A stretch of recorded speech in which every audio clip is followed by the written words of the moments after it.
ಅದು Valentine's day night. ಆ ಮಧ್ಯರಾತ್ರಿ ಅವರು ಪಕ್ಕಾ ಪ್ಲಾನ್ ಮಾಡ್ಕೊಂಡಿದ್ರು. ಅಂದುಕೊಂಡಂತೆ ಕೆಲಸ ಮಾಡಿ ಮುಗಿಸ್ಬಿಟ್ಟಿದ್ರು. ಮಧ್ಯರಾತ್ರಿ ಎಂಟ್ರಿ ಕೊಟ್ಟ ಆ ಕಿಲಾಡಿಗಳ ಕೈಚಳಕಕ್ಕೆ ಆ ಕಂಪನಿಯೇ ದಂಗಾಗಿ ಹೋಗಿತ್ತು.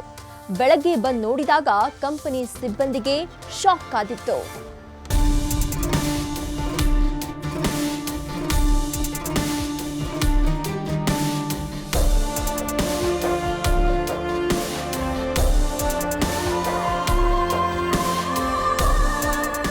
ಅಬ್ಬಬ್ಬಾ, ಓಪನಿಂಗ್ಗೆ ಭಯಂಕರವಾಗಿದ್ಯಲ್ಲಪ್ಪ ಅಂತ ಕಣ್ಮುಚ್ಕೋಬೇಡಿ. ಇದು ಹಾರರ್ ಕಹಾನಿಯಲ್ಲ, ಅಸಲಿ ಕತೆ ಹೇಳ್ತೀವಿ ಕೇಳಿ. ಒಂದು ಕೈನಲ್ಲಿ ಬ್ಯಾಗ್, ಮತ್ತೊಂದು ಕೈನಲ್ಲಿ ರಾಡ್, ಬೆಡ್ಶೀಟ್ ಹೊದ್ದು ಕೈನಲ್ಲಿ ಟಾರ್ಚ್ ಹಿಡಿದು ಎಂಟ್ರಿ. 3 ಕಬ್ಬಿಣದ ಗೇಟ್ ಬೀಗವನ್ನೇ ಮುರಿದ ಕಳ್ಳರು.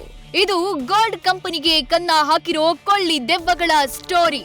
ಪ್ರತಿಷ್ಠಿತ ಬೆನಕ ಗೋಲ್ಡ್ ಕಂಪನಿಯನ್ನ ಟಾರ್ಗೆಟ್ ಮಾಡ್ಕೊಂಡು ಎಸ್ಕೇಪ್ ಆಗಿರೋ ಇಬ್ಬರು ಖದೀಮರ ಕಹಾನಿ.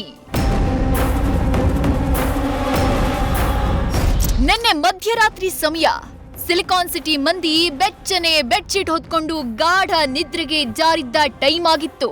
ಈ ವೇಳೆ ಆ ಇಬ್ಬರು ಮಾತ್ರ ಬೆಡ್ಶೀಟ್ ಹೊತ್ಕೊಂಡೆ ಬಸವನಗುಡಿ ಪೊಲೀಸ್ ಠಾಣಾ ವ್ಯಾಪ್ತಿಯ ನಟ್ಕಲಪ್ಪ ಸರ್ಕಲ್ ಬಳಿ ಇರೋ ಬೆನಕ ಗೋಲ್ಡ್ ಕಂಪನಿಗೆ ನುಗ್ಗಿದ್ರು. ಬಳಿಕ 250 ಗ್ರಾಂ ಚಿನ್ನ, 1.8 ಲಕ್ಷ ಹಣ, 17 ಕೆಜಿ ಬೆಳ್ಳಿ ವಸ್ತುಗಳು ಸೇರಿದಂತೆ ಕಚೇರಿಯ ಎಲ್ಲ ದಾಖಲಾತಿಗಳನ್ನ ಕತ್ಕೊಂಡು ಪರಾರಿಯಾದ್ರು. ಹೋಗುವಾಗ ಸಿಸಿಟಿವಿ ಡಿವಿಆರ್ ಪುಡಿ ಮಾಡಿ ಎಸ್ಕೇಪ್ ಆಗಿದ್ದಾರೆ. ಬೆಳಗ್ಗೆ ಸಿಬ್ಬಂದಿ ಬಂದಾಗ್ಲೇ ಈ ಕೃತ್ಯ ಬೆಳಕಿಗೆ ಬಂದಿದೆ. ಇದೇ ತರ ನಮ್ಮ ರಾಮಮೂರ್ತಿ ನಗರ ಬ್ರಾಂಚಲ್ಲಿ ಲಾಸ್ಟ್ ಟೈಮ್ ಆಗಿತ್ತು.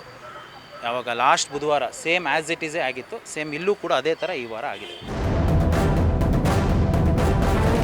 ಅದೇನೇ ಇರ್ಲಿ, 1 ವಾರದ ಹಿಂದೆಯಷ್ಟೇ ರಾಮಮೂರ್ತಿ ನಗರದ ಬ್ರಾಂಚ್ಗೂ ನುಗ್ಗಿದ್ದ ಈ ಖದೀಮರು ಇದೀಗ ಕಂಪನಿ ಮಾಲೀಕರ ನಿದ್ದೆಗೆಡಿಸಿರುವುದಂತೂ ಸುಳ್ಳಲ್ಲ.